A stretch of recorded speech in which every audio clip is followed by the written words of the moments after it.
Hey everybody, Jason Burmis here, and I just had to do this video because, again, we find out that law enforcement has more information on people that I feel should be behind bars forever. Life sentences for these people. For the first offense, especially some of the egregious ones we have seen, not only with Kelly, but others. For instance, we're going to get into Kelly in a second, but earlier today, I did a story, the one with the Mueller witness here.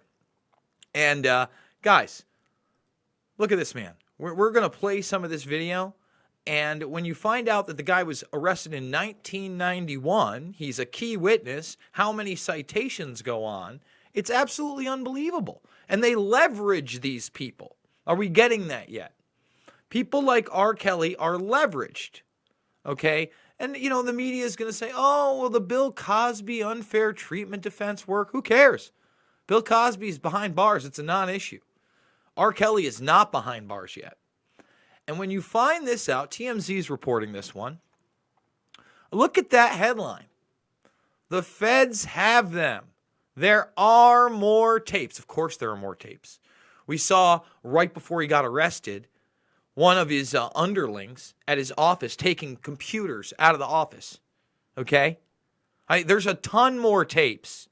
The idea that this man doesn't have tapes. Now the question is, have these been circulated among certain people?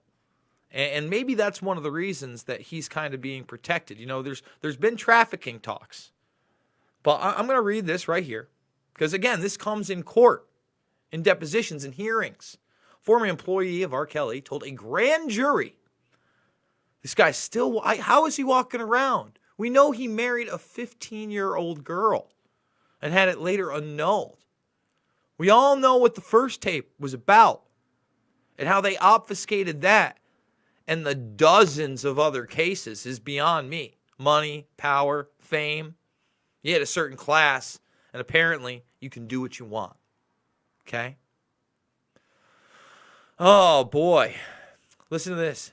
Recorded the tapes of his encounters with girls and kept them as trophies, and they're now believed to be in the hands of the feds. Believed to be. Sources directly connected to the case tell TMZ the ex-employee testified in front of a federal grand jury in the Northern District of Illinois Thursday and claims to have been in possession. This person was in possession. Think about that. You're working for somebody. You know this is going on. You're still taking a paycheck. How does this happen? How does this happen? It shows you how apathetic people are. How willing people are to bend their morality for what? Money, being around a famous person, having a little bit more power and influence in the world. Okay? You understand? To me, this person's complicit. Why aren't they on trial? But the whole point is that all of these people, when they get convicted of this stuff, have sentences that are nowhere near what their crimes are. Period. All right? It's just unbelievable to me.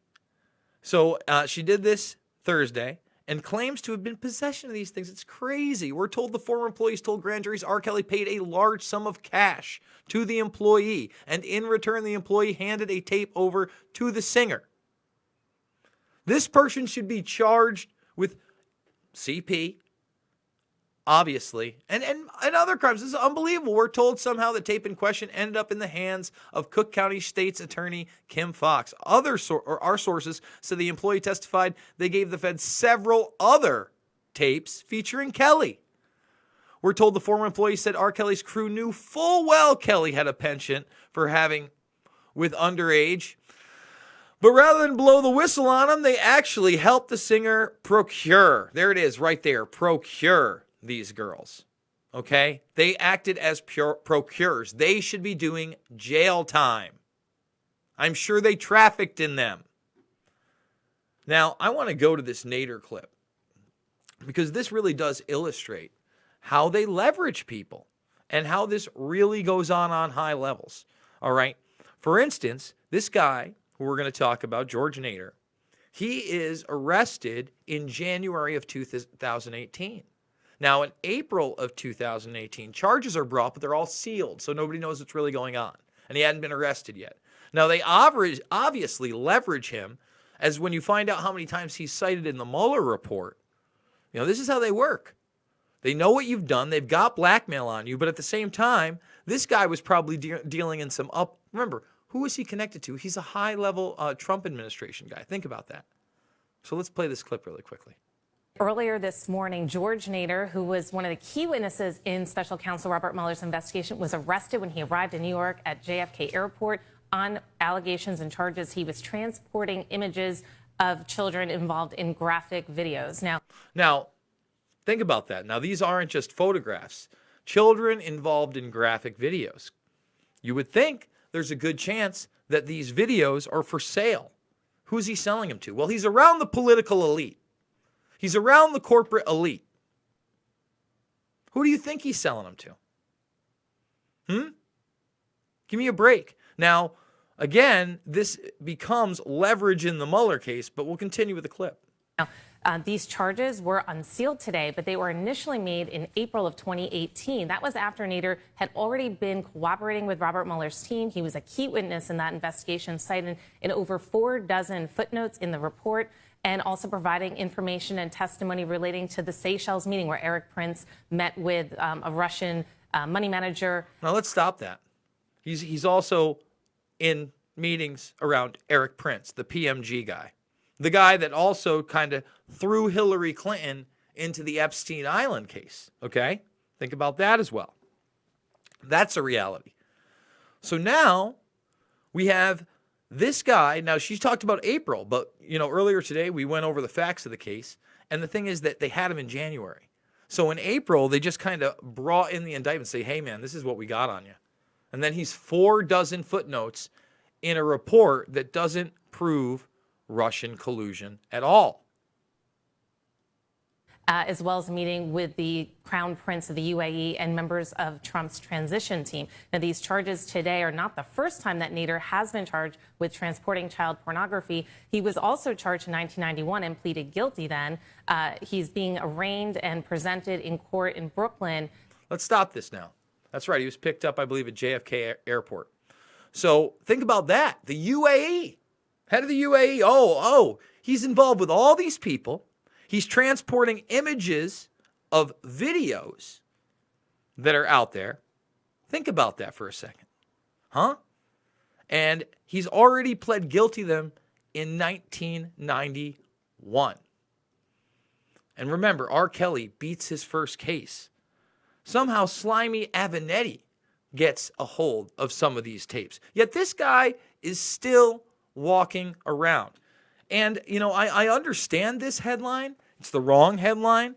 But yeah, there are a lot of people out there that are still defending this guy. Can you believe it? There are so many people in denial after what openly happened with Aaliyah, with the Lifetime special that we all saw. I think it was like a 5-part series. Even if you didn't see the whole thing, which I didn't have to because I'd been following this case for years and reading court documents on how he allegedly would go to high schools as they were closing out and pick girls up in his car. This kind of stuff this guy was into. I mean, come on. And all these years, it's kind of been brushed under the table. And even now, he's out there. He's walking around. All these different new charges. And we still can't seem to put a guy like this away. And even if they do, will he do life in prison? Probably not. I mean, that's the sad thing. These predators do it again and again and again. And right now, would you be shocked if he was involved in any of this activity? Of course not. It's more than likely. Guys, I want to thank you guys so much for joining me. I want to remind everybody, I have this personal channel here. You're watching it. If you're not subscribed, now's the time to do it. Hit that subscribe button, thumbs the video up, ring the bell for notifications. We cover all sorts of topics here, from Bilderberg to Nexium. We're going to have an update on Nexium really, really soon, to the Dancing Israeli, FOIA, to, I mean, come on, guys, check it out. MK Ultra is a big one. We're obviously involved in the Epstein case. Every once in a while, a little MMA, CIA, Dershowitz. We're really trying to break into as much important information: Syria, Ben Stiller, sanctions, Iran. This is a channel where I pride myself on doing real news. So if you're into that, please like, share, subscribe, and get out there and do your own thing, man. Absolutely. We need more people on the streets. It's not a left-right issue. I mean, especially when we're talking about child abuse, celebrities, and politicians. It's an issue that absolutely involves and touches all of us, whether we realize it or not. Thanks again, guys, and I will see you soon.